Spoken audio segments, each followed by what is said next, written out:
Paulo Costa wasn't joking around about not fighting former middleweight champion Robert Whittaker at UFC 284. The fight has officially been called off after the Aussie confirmed his removal from the showdown in Perth. It would be an understatement to say he's frustrated since he was so deep in his training camp. And with Costa out, who will Whittaker fight next? Keep watching this video as we give you the latest updates on Whittaker and UFC 284. First up, the rumors are true. Watching Robert Whittaker take on the explosive Paulo Costa in his backyard at Perth was going to be a real treat. It was set to be an action-packed, high-voltage fight, with the winner advancing just inches away from a shot at the title. But with just 2 months left in UFC 284, the fight has officially been called off after Costa pulled out of the matchup. Well, it wouldn't be fair to say he pulled out since it had something to do with a contract issue, but either way, Robert feels cheated. The former middleweight champion is furious, frustrated, and upset after being so deep into his training camp only for the fight to be called off. The Aussie took to Twitter earlier this week and confirmed his removal from the event, and you could tell he was heartbroken. I'm sure you've seen the media and the rumors going around right now about the Perth card, and it's upsetting to say, very upsetting to say, they're true. It's funny because Costa has been trying to tell everyone from day one how the fight isn't going to happen since he hasn't even signed a contract yet. On the other hand, Whittaker was making media appearances and starring in podcasts talking about how he couldn't wait to fight in front of his home crowd. And since there's a shortage of opponents in the middleweight division, we're guessing he'll have to wait a couple of months to fight now unless the UFC is able to convince Khamzat to move up a division. Next, a grueling training camp. One thing we love about Whittaker is that no matter who he's fighting, he always shows up prepared. The Aussie never underestimates his opponent and doesn't shy away from putting in the work either. He's known for having some of the longest and toughest training camps in the promotion, and if we're talking about UFC 284 in particular, the former champion was all in. He claims it was a grueling training camp, and since he was so deep into it, hearing about the fight getting called off really made him furious. Believe it or not, he was so committed to putting on a performance in front of the home crowd that he planned on training away from the family through Christmas and the New Year holidays. Whittaker was also upset since he wanted to cash in on the hype, make some money, and pay the bills. He talked about how he had a lot of things planned, including buying his family presents for Christmas and stuff like that. But we can't really blame Costa either, mainly because he tried to tell Robert on multiple occasions not to get too excited, since he hasn't even signed a contract yet. And this might be a little off topic, but what was Dana even trying to do here? Why did he keep the fight on the card for so long if the Brazilian hadn't signed the contract? We know they were going through negotiations and everything, but why not do that first instead of making a fighter go through 2 months of camp only to call off the fight? Moving on, it's going to be tough for the next guy. Considering how Uncle Dana hasn't given Whittaker a date or a name yet, it looks like all his efforts are about to go down the drain. And since UFC 284 is scheduled to take place in the second week of February, he'll probably have to wait at least until April to fight again. The division is also tied up right now, with title holder Alex Pereira set to defend the belt against the dangerous Israel Adesanya in an immediate rematch. Where does that leave Whittaker though? He's already cleared the entire division of competition, and with no one left on the cards, is it possible he might just get a shot at the gold? We don't want to make assumptions here, but to make things simple, let's just say it's going to be extremely tough for the next guy. Like we said before, Whittaker is furious, but he's not letting it get to him. Instead, he plans on training like a demon and sticking it to the next guy who steps up to fight him. Or in the words of the man himself, I'm going to take out my frustration on the next guy. We feel sorry for whoever he's going to fight next, because if there's anything a fighter wants to avoid, it's squaring off against a bloodthirsty Robert Whittaker. The way he latches onto his opponents and smacks them with thunderous strikes is just jaw-dropping. And whether it's Alex, Khamzat, or Jared Cannonier, we're in for a real showdown. But the idea of him fighting Pereira for the middleweight title ahead of Adesanya is interesting though. Now for the change he needed. Remember when Alex Pereira put away Adesanya in the last round of the fight at UFC 281 to win the middleweight title? Of course you do. Everyone does. It rocked the entire fight world since it marked Izzy's third consecutive loss against the Poetin.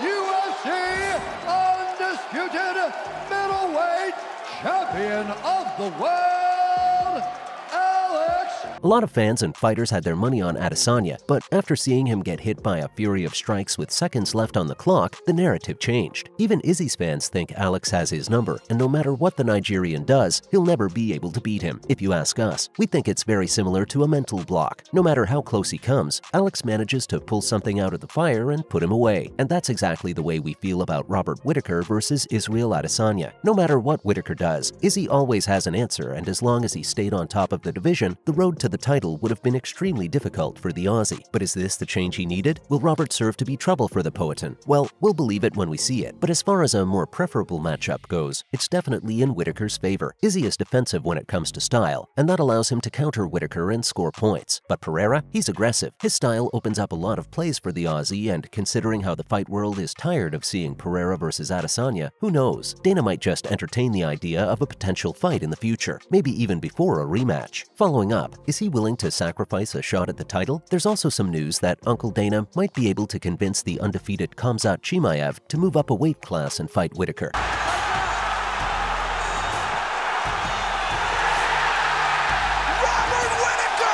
Let's be real here, guys. Would Khamzat really be willing to sacrifice a title shot only to step up and risk his undefeated record? And don't get us wrong, we're not trying to say the Aussie will be too much for him, but there's always a risk when fighting at a different weight. Khamzat was significantly over the weight limit in his last fight against Kevin Holland, and even his coach said he might just have to move up to avoid having to cut so much weight. But with his current standing in the division, he doesn't even need to do anything. He could just sit idle, and after the Kamaru Usman versus Leon Edwards rematch, he'll get a guaranteed shot at the title holder. If he decides to move up, he'll have to go through Whittaker first, and the boss might make him fight Adesanya before giving him Pereira, because let's face it, it's still a business at the end of the day, and Dana wants to cash in on the hype. There's no way he's going to make Khamzat move up and give him a title shot straight away if he wins against Whittaker without matching him with the last style bender. So if you ask us, we think it's highly likely Robert will have to wait for Izzy and Alex to battle it out before his next fight. Up next, contract issues. We've talked about pretty much everything except for Costa's contract issues. So what's going on? Why didn't he sign the new contract? Well, believe it or not, Paulo actually said his biggest mistake at the UFC was back in 2017 when he signed the contract. He claims it was worth peanuts, and despite going undefeated and having a tidy record for someone with an odd 14 to 16 fights, the UFC still doesn't pay him what he's worth. And while the promotion did offer him a new contract worth in the millions, it was a multi-fight deal, meaning he'd get paid the amount only if he fought a certain number of times. And the whole reason why he didn't sign this contract is that he can make twice the money in one night from just an exhibition fight. In response, Whittaker said almost everyone at the UFC has contract issues, and that it would have been much better if he just sucked up and signed the deal. We don't really agree with the Aussie here, because we think a lot of fighters are worth way more than what they're paid. And if Paulo refused to sign the contract, then good for him. There's plenty of money to be made in other combat sports as well. Last but not least, an official apology. Even when Robert shared the video update on Twitter about being removed from UFC 284, Costa retweeted the video and apologized to him. But he also said he's been trying to tell everyone all along that he isn't going to sign the contract unless Uncle Dana comes up with something big. And it's more the UFC's fault than Costa's, since he's been telling the truth from day one. Plus, did you know the promotion was only offering him 70 grand to fight Whittaker? Yep, only 70K. That's embarrassing. That's it from our side, folks. So what do you think? Will Robert Whittaker have to sit out, or is there a fight against Alex Pereira in the picture? Let us know in the comments below. Remember, don't forget to hit the like button and subscribe to our channel for more interesting videos in the future. Thanks for watching, guys, and we'll see you next time.